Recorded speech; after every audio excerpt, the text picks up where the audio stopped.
Olá pessoal, tudo bem com vocês? Eu espero que sim. Ontem à tarde, Dana White anunciou várias lutas do card principal do UFC 307 em Salt Lake City, Utah. Dentre várias lutas ótimas anunciadas, a luta principal entre Alex Pereira e Khalil Rountree Jr. pegou todos de surpresa, uma vez que Khalil Rountree Jr. se encontra apenas na posição de número 8 do ranking dos pesos meio-pesados e, usualmente, não seria um contender para lutar pelo cinturão. Em entrevista concedida a Kevin Lole no YouTube, Khalil Rountree Jr. teve a oportunidade de falar, pela primeira vez, sobre o anúncio surpresa de ontem. Separei para vocês os pontos principais da entrevista. Espero que gostem. Khalil, welcome. Did it come as a surprise when UFC called you and offered you this title shot? Yeah, 100%. It was probably the biggest surprise of my entire life. Absolutely. How long ago was it that they, we are recording now on August 16th on Friday. How long ago did they reach out to you? I've only known about this since Wednesdays when I got the call from Hunter that this could be a possibility. So yeah, it hasn't been long. So, first of all, I guess a lot of people were kind of surprised. I had actually asked Dana White on an interview I did with him about a week or 10 days ago if he was going to have Pereira fight Ankalaev, who was number 2, at Madison Square Garden in New York. And he said, no, we have something different planned. So obviously you were it. Were you surprised, just given the fact that, the UFC usually use those ratings and Ankalaev was right up there? Did that part at all surprise you that they went to somebody down in the rankings as opposed to right at the very top? Yeah, I was absolutely surprised. It was unexpected. I didn't know that this was a possibility like right now. I was always prepared for it, and it's always what I've wanted. Yeah. But I do understand that, yes, there are things like rankings and stuff that, sometimes I guess can play a huge part. But yeah, I was surprised 100%. And so let's get the big thing out of the way here. You are currently under a suspension by the Nevada Athletic Commission. And I thought Jamal Hill made a post, and I don't think Jamal actually understood what was going on. Very quickly, Khalil was supposed to fight Jamal Hill at UFC 303. He took a supplement that turned out to have DHEA in it, which is a banned substance. He then had the receipts, he had everything, the documentation, sent the pills in. They did have DHEA. He only had taken a couple of those pills, and he was suspended 2 months by the UFC, 4.5 months by the Nevada Athletic Commission. That went sometime in September, and will actually be, I guess, announced at their next meeting. So Khalil is clear to fight, and there was no real intent to violate the rules here. That's the key thing, right? Yeah, 100%. It was definitely just like negligence on the behalf of the company. So I did what was right, and just I had to report that, and like you mentioned, I had every receipt, shipping label, just everything that they needed to show that none of this was intentional at all. I just like I said, fell victim to negligence. So yeah, it's been a crazy few months, and definitely not the outcome that I expected out of this, but so grateful and prepared. Jamal Hill, when you were supposed to fight at UFC 303, that would have been a huge fight for you. Can you take me back to the day that you realized in a substance? How did you realize that it had a banned substance in it? So yeah, in preparation, I was in camp for the Jamal Hill fight, not far away at all. And I had the owner of the company as a guest at my house, working out relationships and things like that. And he's the one that spotted it in my house and pretty much informed me hey, you shouldn't be taking this.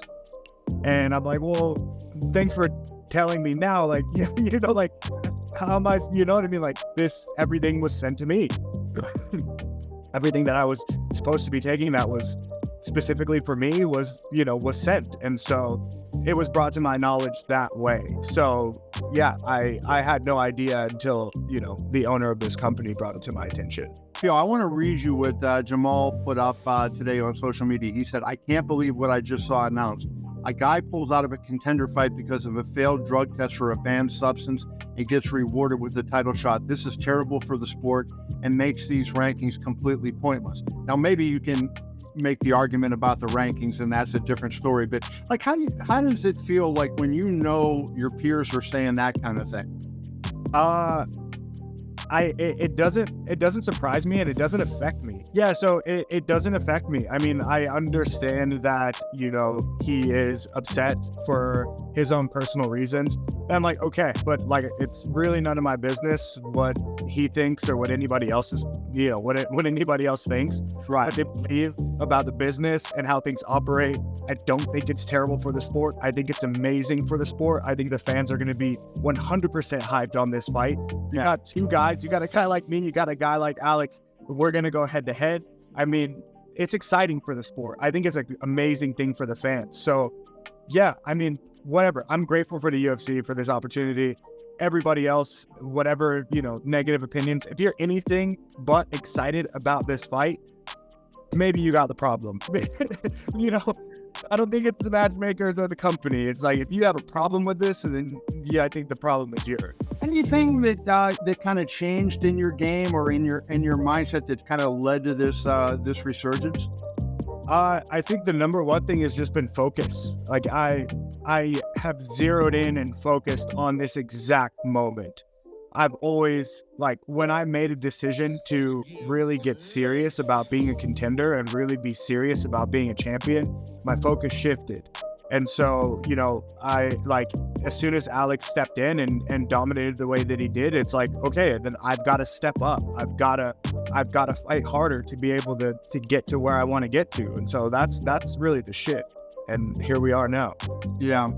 Do you see any vulnerability in him? I mean, but in a sense, is it going to be power versus power? It's like me versus you, who you know, has the most force?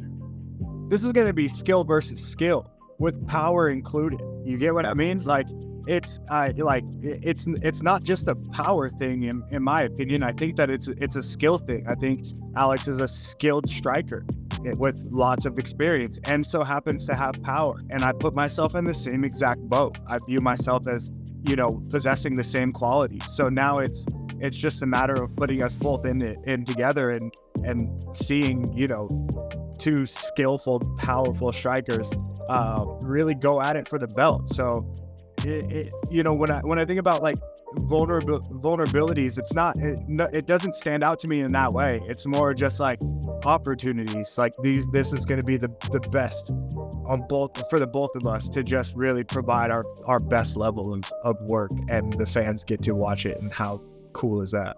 How scary of an opponent is Alex? Because it seems like, you know, he has that knack. You make one mistake and boom, the fight's over. You know, you look at that Jamal Hill fight, right? And you know how quickly he got Jamal out of there after the low blow and everything. And it seems like you make one mistake and he doesn't miss, and he capitalizes on that opportunity. Is that a scary guy to fight? I don't feel I don't feel scared. Scared is not something I feel. It's just excitement. Yeah. I'm like, when people talk about Alex and what he possesses, I see very similar, you know, things that I have in my game and how I kind of perceive myself. Don't care what other people think and what, you know, like their opinions, but how I view it. So for me to have this opportunity, I'm excited. It's not like a scared or no, dude, I'm excited. I'm fired up, and I can't wait to put on like the fight of the year. Honestly, this is gonna be fight of the year, 100%. Is size going to be a factor at all in this battle? I don't ever really feel like size is a big factor. I've fought guys in the division so far that have been, you know, taller than me and, you know, by 3-4 inches. And then, you know, Chris Dawkins coming down from heavyweight. So it's not really a size thing. I think, you know, I'm pretty strong. I'm pretty strong, and I think anybody who has fought me can definitely, you know, second that. Se gostou do vídeo, não se esqueça de se inscrever no canal, ativar o sino, deixar o seu like, compartilhar com um amigo e vejo vocês no próximo vídeo.